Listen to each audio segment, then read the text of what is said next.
Welcome to Backlash Unfiltered, a podcast series by Unrest. Through in-depth conversations with leading scholars, activists, and policymakers, we will explore the rise of anti-gender movements, their impact on social development, and the historical and geopolitical forces that sustain them. This series is not just about understanding the backlash. It is also about resilience and imagining a fairer future. Hello and welcome to Backlash Unfiltered. I'm Karima Sharif, the Head of Communications and Outreach at Unrest, and I'll be your host for today's episode. Today, we have the privilege to sit down with journalist and filmmaker Najeeba Nouri to explore the complex realities of gender backlash in Afghanistan. Najeeba is the creative mind behind Writing Hawa, a powerful documentary that tells the story of one extraordinary woman, Hawa, whose fight for self-emancipation mirrors the struggles of countless Afghan women living under one, if not the most extreme forms of patriarchal oppression in the world today. In today's episodes, we will talk with Najeeba about resilience, the power of storytelling, and the unyielding spirit of Afghan women who continue to resist, create, and exist against all odds. Najeeba, thank you so much for joining us. I was deeply moved when I watched Writing Hawa, and it's a film that really stays with you. To start off, I'd love to hear what inspired you to tell us this story, and what did you hope audiences would feel, not just about Hawa, but about the gender norms and system she's caught in. Thank you, Karima, for having me. For me, the first thing that deeply inspired me and impressed me was Hawa's life, her strength, and her eager to experience, the life that was taken from her. When I was listening to her stories about her childhood, she would tell me that how much she loved going to school, and how she dreamed of becoming an independent and free woman. So like today, comparing herself with me, saying I wished I was educated, and that today I could could work and be an independent like you. So, but since she was growing up in a patriarchal family, that her father didn't allow her to go to school to get education, and basically he was deciding for her life and her future, and instead of sending her to go to school, he forced her to get married to a man, my father, who is 3 decades older than her. I was always honestly thinking that how much she suffered, struggled, and through all these years, she never gave up. She just kept, fighting to raise her children, 6 children, and to make sure that we get education and we become, each of us independent in our life. But at the same time, I could see that for years she carried her dreams. When she was speaking about these dreams, I could see like the grief and the hope at the same time, both in her face. So still, she holds on those dreams, and she told me that, okay, but today, I really want to experience this life. For me, as her daughter, I really wanted to help her.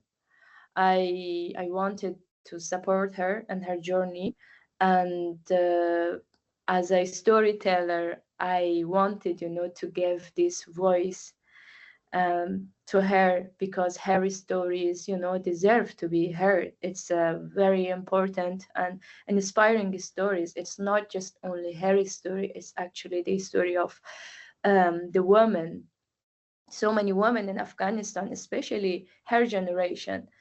Um, because when I started this project, I also could see, you know, I was also working as a journalist. I could see that how much like the people or foreigners, they come to the country and they, you know, they take just the stories like, you know, mostly victimized women, and usually, you know, focusing on conflict or victim, you know.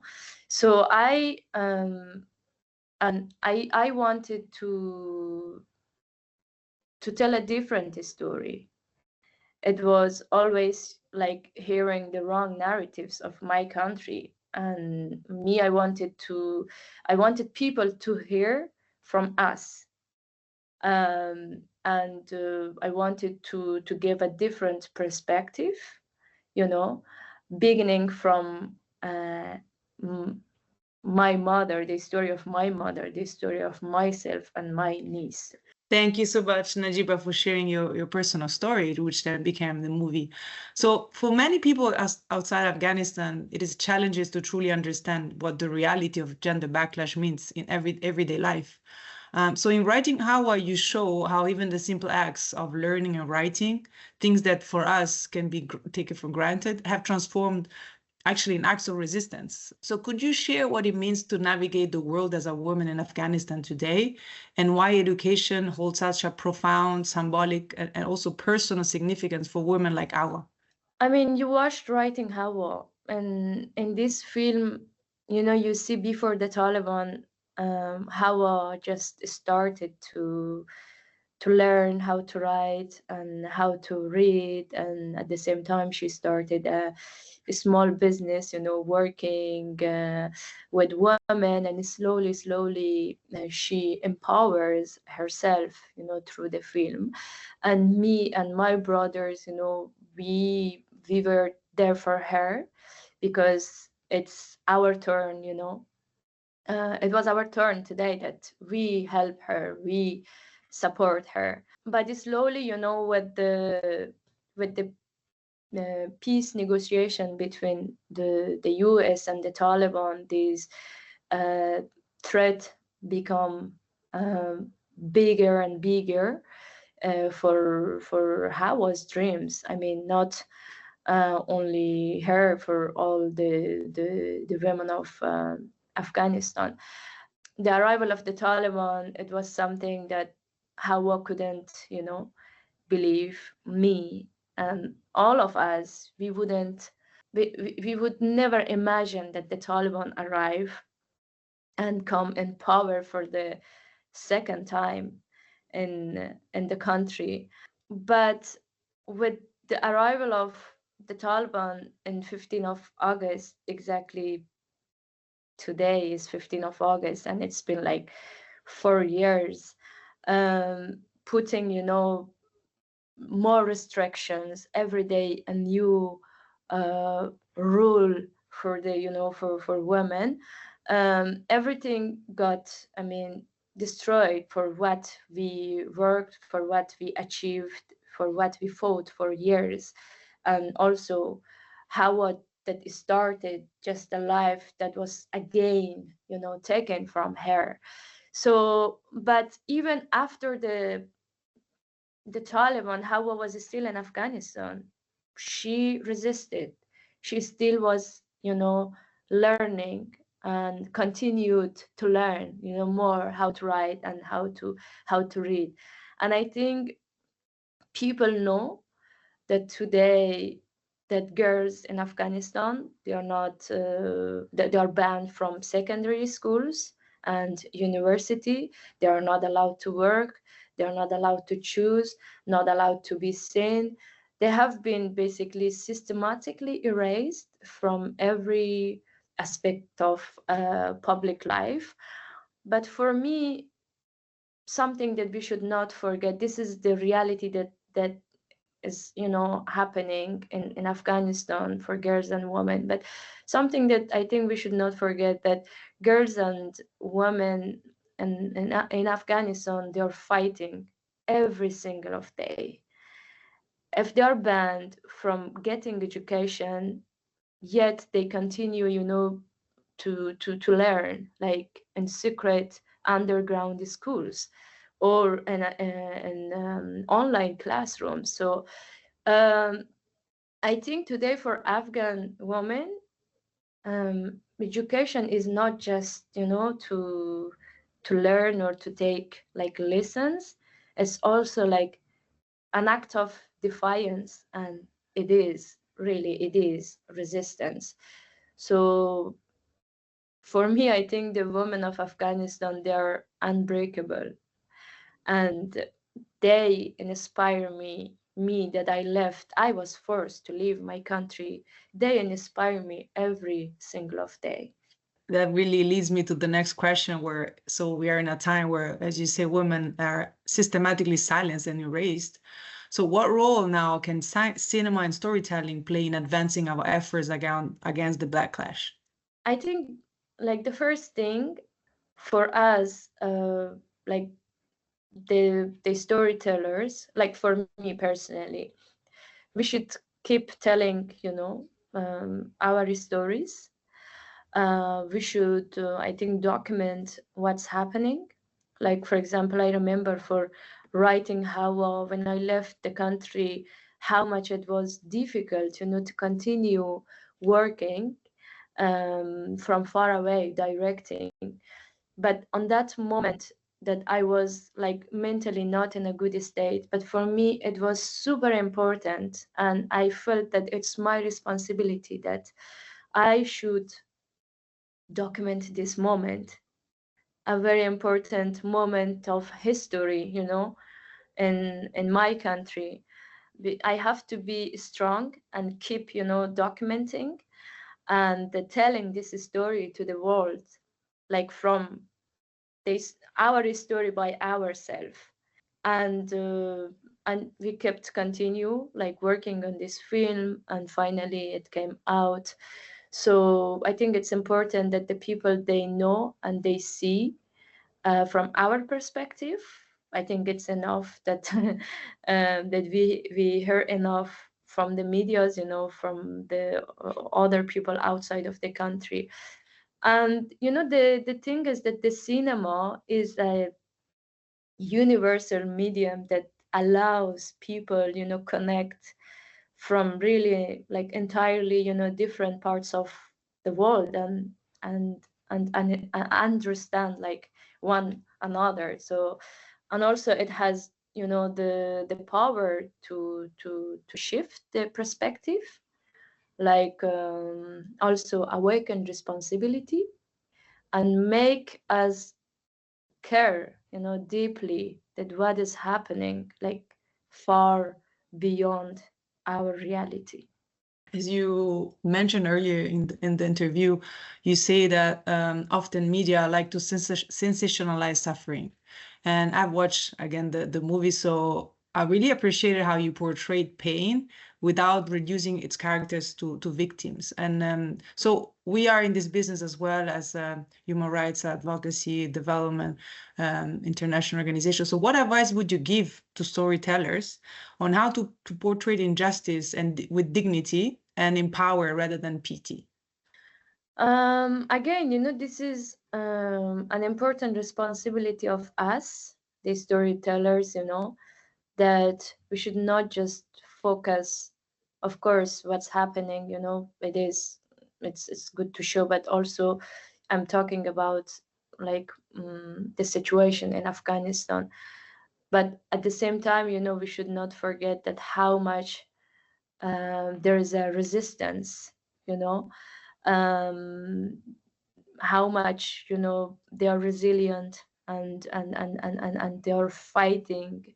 For me, the women of Afghanistan, they're the strongest woman, that everything is taken away from them.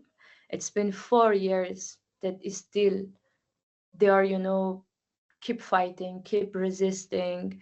If they are banned to go to the street to raise their voices, but still they are protesting from their houses. I think it's important that we hear their voices document their stories with respect.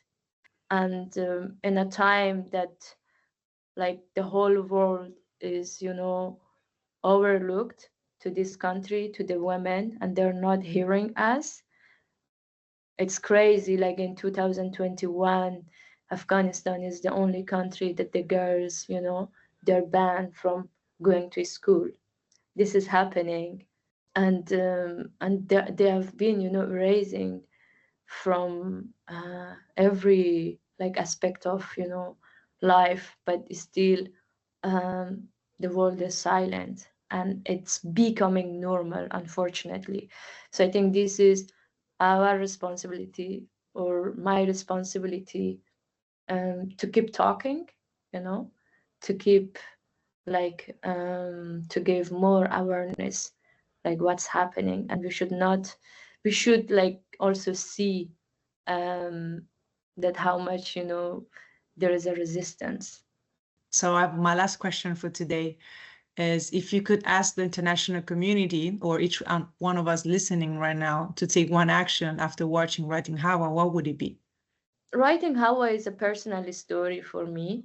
I mean, the story is about my mom, and then slowly it becomes a story of myself and my niece, and the story of these three women, but different generations, in Afghanistan, before the Taliban, after the Taliban, and then like it becomes the story of all women in Afghanistan. What's happening today, or what just happened to us, really, how we lost everything. So through this personal story, we see what happened to us, and I think this is something that the people, they don't see much like this, deeply. I think before I say that what people should take, for example, in the screenings that I participate, people after watching Writing How would they come to me very emotional, they hug me, and they tell me that this is, something that this is a different perspective. This is something that we don't see much, from Afghanistan, and we want to do something. For me, this is an achievement, that the film makes people responsible, makes people that they take an action. To make this documentary was a journey, a difficult one, but there is another journey that we started, what we can do through this film. So by that, we have an impact campaign that we are really, trying that, especially for the girls' education, what we can do. So of course, for me, it's important to show this film as much as possible to the world, and people should know this story. We have been working, with different organizations that they are working on girls' education. There is more information in the website, Writing Hawa, that there's this question, what you can do. So I think there is many things that we can do. For me, like sending a message, it's something that you did already, to send a message and to give hope to these girls. Send a letter, this is already something. But for example, in the impact campaign, you can be teacher, and so far there are like 15 to 20 women like volunteer that they want to become teachers and to teach girls online. So yeah, if you want to do something, I think you can do much more, and you just go to the website of Writing Hawa and you find more. Thank you, Najiba. It's always inspiring listening to you. And I wanted to thank you really for reminding us that in the face of repression, there's still a voice. In the face of pain, there's still dignity. And in the face of silence, you show us still the power of storytelling. So I wanted to close saying that to me, and I really suggest everyone to go watch the movie if they're possible. But it's really more than just a movie. It's a call to witness, to listen, to keep raising the voice, and to rethink what solidarity looks like in a world where too many voices are still being silenced. So thank you for joining us on Backlash Unfiltered. Thank you again, Najiba, for being with us. And so until next time, as I always like to close, stay engaged, stay listening, and keep pushing forward. Thank you. And that's all for today's episode of Backlash Unfiltered, pushing forward for equality in times of change. For more information and resources, check the links in the podcast description. Thanks for listening and stay tuned for the next episode.